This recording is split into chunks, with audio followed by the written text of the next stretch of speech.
ចាក់សូមលំអរកាយគោរពនឹងជម្រាបសួរដល់ពុកម៉ែបងប្អូននៅក្នុងបណ្ដាញសង្គម YouTube ទាំងមូល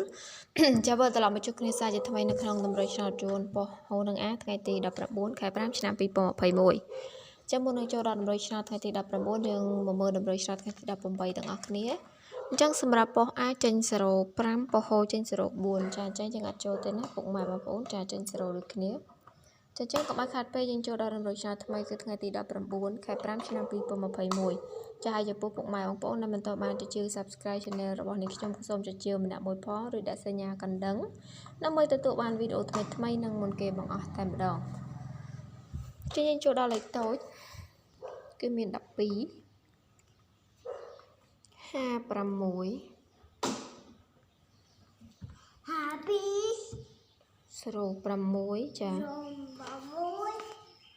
45ចាចុងក្រោយគេគឺ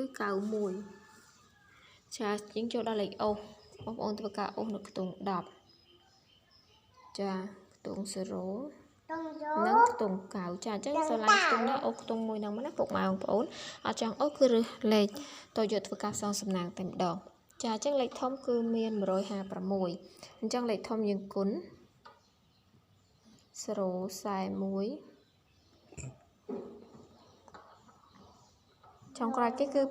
517ចឹងនេះគឺជាតម្រុយឆ្នោតជូនប៉ុស្តិ៍ហូនឹងអាថ្ងៃទី19ខែ5ឆ្នាំ2021ពុកម៉ែបងប្អូនគឺអាចយកទៅផ្សងសំណាងបានចុងក្រោយជូនពរសំណាងល្អនិងហេងៗទាំងអស់គ្នាសូមអរគុណសូមជម្រាបលា